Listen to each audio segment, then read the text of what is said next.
గురుగారు, ఉగాది పంచాంగం ప్రకారం ఈ 2026వ సంవత్సరంలో వృషభ రాశి వారికి ఎలా ఉండబోతుందంటారు? శ్రీ గురుభ్యో నమః. శ్రీ మహాగణాధిపతి.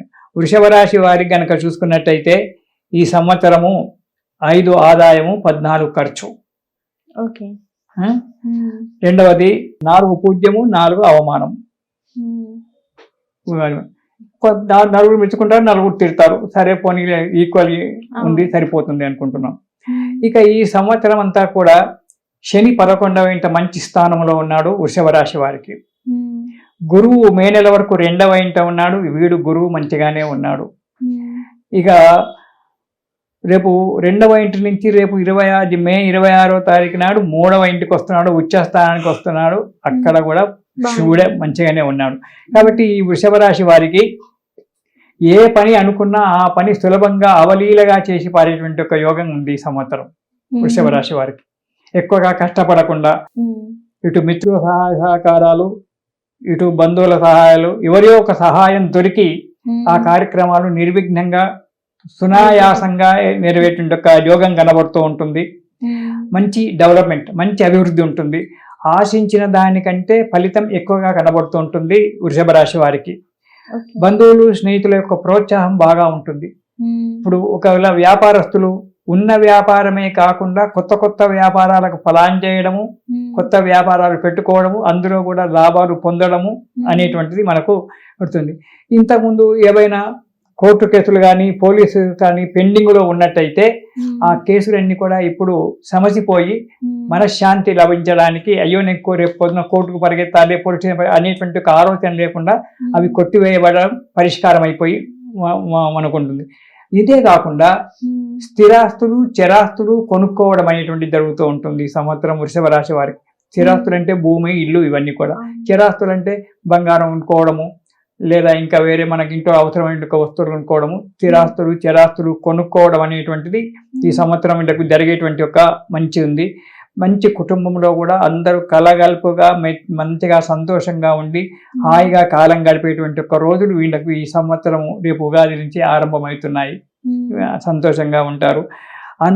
కాకపోతే ఏంటంటే ఇంటి పెద్దకు అనాలోచితమైనటువంటి ఒక పనులు చేస్తాడు. కొన్ని ఏ ఆలోచన లేకుండా ఆ పని చేసేస్తాడు, తర్వాత బాధపడతాడు.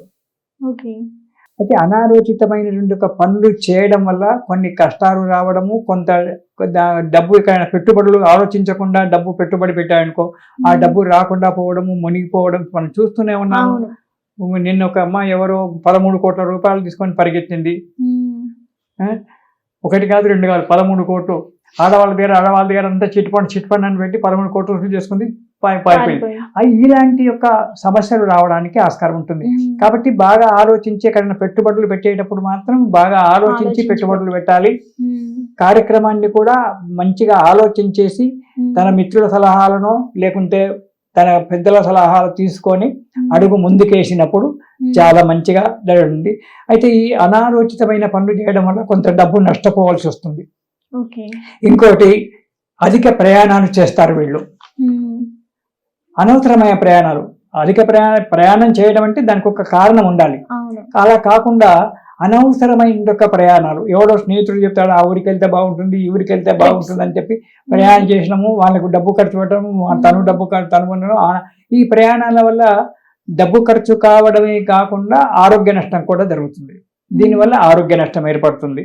అయితే వీళ్ళు మాత్రం వృషభ రాశి వారిని మాత్రము అక్టోబర్ నుండి డిసెంబర్ వరకు ఆరోగ్య రీత్యా కావచ్చు, ఆర్థిక రీత్యా కావచ్చు, చాలా జాగ్రత్తగా ఉండాలి. అక్టోబర్ నుంచి డిసెంబర్ వరకు ఈ 3 నెలలు కొద్దిగా ఇబ్బంది కాలం ఏర్పడుతుంది వీళ్లకు. కాబట్టి ఆ సమయంలో వీళ్ళు చాలా జాగ్రత్తగా ఉండి ఇటు డబ్బును పొదుపు చేసుకోవడము, ఆరోగ్యం గురించి ఎక్కువగా శ్రమ పడకుండా ఆరోగ్యాన్ని కాపాడుకుంటూ ఉండడం జరుగుతుంది. కొన్ని మాతృ సంబంధం దిక్కు నుంచి, అంటే అతని తల్లి తరఫు నుంచి, యజమాని యొక్క తల్లి తరఫు నుంచి, మాతృ సంబంధం తరఫు నుంచి కొన్ని అనుకోని వార్తలు వినడము, వాళ్ళకు ధన సహాయం చేయడము, ఆపత్కాలంలో ఆదుకోవడము చేయడం అంటే అలాంటివి ఇచ్చిన మనసు నిబ్బరంగా ఉంచుకొని బాధపడకుండా ముందుకు అడిగేయడం అని. ఎప్పుడు కానీ మనోనిబ్బరం కనుక, మనోధైర్యం కనుక చెడిపోయినట్టయితే ఆ వ్యక్తి ఏ పని కూడా చేయలేడు. శరీరంలో శక్తి లేకున్నా మనోధైర్యం కనుక ఉన్నట్టయితే శరీరంలో శక్తి ఆటోమేటిక్ గా వస్తుంది, ఏ పనైనా చేయగలుగుతాం. ఆ మనోధైర్యాన్ని ఎప్పుడు కూడా కోల్పోవద్దు. ఇప్పుడు చీకటి ఉందని చెప్పి బాధపడుకుంటూ కూర్చుంటే వెలుతురు రాదు, వెలుతురు వచ్చే సమయానికి వస్తుంది. రేపు తెల్లవారుతుంది, వెలుతురు వస్తుంది అని చెప్పి ఆశతో కనుక మనం ఉన్నట్టయితే తొందరగా తెల్లవారుతుంది, తొందరగానే వెలుతురు వస్తుంది. చీకటి చీకటి అని చేతులు నిలుచుకుంటుంటే నీ చేతులు నొప్పులు అవుతాయి, ఎప్పుడు తెల్లారుతుందా అని ఎదురు చూస్తాం. అలా కాకుండా రేపు అనేటువంటిది ఒకటి ఉంది, భవిష్య అనేటువంటిది ఒకటి ఉంది. ఇప్పుడు చీకటి ఉండొచ్చు, రేపొద్దున వెలుతురు రావచ్చు.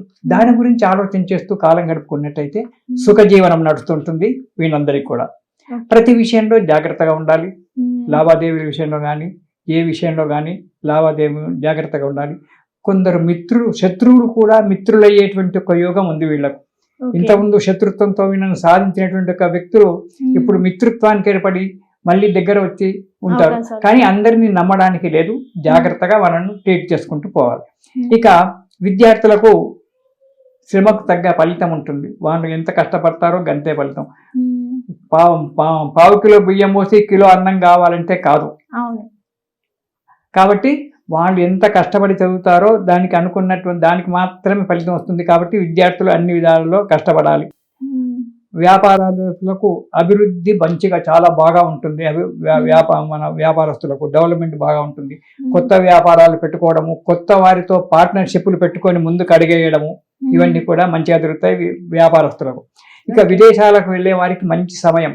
ఇప్పుడు విదేశాలకు వెళ్ళాలనుకుంటారో వాళ్ళు ప్రయత్నం చేసుకుంటే తొందరగా స్టాంపింగ్ కావడము, విదేశాలకు వెళ్ళడము. విదేశాలలో ఉన్నటువంటి ఒక వృషభ రాశి వారికి కూడా మంచి అనుకూలమైన వాతావరణం ఏర్పడి వాళ్ళకు ఉద్యోగాలు దొరకడము, జీవితంలో స్థిరపడడం అనేటువంటిది జరుగుతూ ఉంటుంది.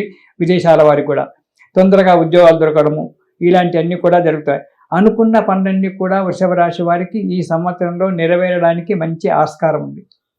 సరే, గురువు 3 రాశులలో తిరిగినప్పటికీ ఏ రాశిలో తిరిగినా వీళ్ళకి మంచిదే, వీళ్ళకి బాధ ఏం లేదు.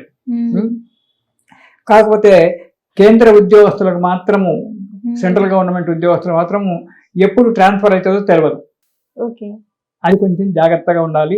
వాళ్ళకి ట్రాన్స్ఫరెన్స్ కావడము, అనుకున్న చోటికి కాకుండా ఇతర స్థలాలకు బదిలీ ట్రాన్స్ఫర్ కావడము జరుగుతుంది. ప్రమోషన్లు రావడం జరుగుతుంది. కొందరు ప్రమోషన్ల మీదనే అనుకున్న చోటికే కొందరు ట్రాన్స్ఫర్ కావడం అనేటువంటి జరుగుతుంది. ప్రైవేట్ ఉద్యోగస్తులకు బాధనే లేదు. తీసేస్తాడు అని చెప్పి రేపు నేను తీసేస్తా రేపు అనుకుంటే సంవత్సరం అయిపోతుంది, బాధపోతుంది. అలాంటిది లేదు. మనము వద్దనుకుంటే ప్రైవేట్ ఉద్యోగస్తులకు మాత్రము వద్దనుకుంటేనే ఉద్యోగం పోతుంది, మనం వద్దనుకుంటే. కానీ వాడు తీసేసాడు, నేను రేపు నేను తీసేస్తానమ్మా అంటాడు, కానీ తీసేయడు, ఉండని ఇంకా 2 రోజులు చూద్దాంలే అంటాడు. ఇలా ఉండి ప్రోత్సాహం అనేటువంటిది మనకు మంచి లభిస్తుంది ఈ సంవత్సరము. వృషభ రాశి వారికి, విద్యార్థులకు కానీ వ్యాపారస్తులకు కానీ అందరికి కూడా మంచిగా ఉంది. కొన్ని చిన్నమైనటువంటి ఒక ఇబ్బందులు రావడానికి ఆస్కారం ఉంది. ప్రకృతి వైపరీత్యం వల్ల కొన్ని అనారోగ్యాలు ఏర్పడము, కొన్ని ఈ సంవత్సరం కొన్ని కొత్త రోగాలు వచ్చేటువంటి ఒక ఆస్కారం కనబడుతూ ఉంటుంది. ఎందుకంటే కాలసర్ప దోషము, త్రిగ్రహ, చతుర్గ్రహ, పంచగ్రహ కూటాలు ఉన్నాయి. కాబట్టి కొత్త రకమైన వ్యాధులు, అప్పుడు కరోనా వచ్చింది చూడండి, అలాంటి అంత పెద్దది కాకుండా కొన్ని కొత్త రకమైన వ్యాధులు వచ్చి జనాలు కొంత నష్టపోవడము, దాంట్లో వృషభ రాశి వారికి కూడా కొంత ఎఫెక్ట్ కావడం అనేటువంటి జరుగుతూ ఉంటుంది. కాబట్టి ఆరోగ్యాన్ని చాలా జాగ్రత్తగా కాపాడుకోవాలి, మనశ్శాంతిగా ఉండాలి, దైవారాధన చేయాలి. ప్రతిరోజు ఈ వృషభ రాశి వారు నవగ్రహ స్తోత్రం గనక పారాయణం చేసినట్టయితే ఏ బాధ ఉండదు.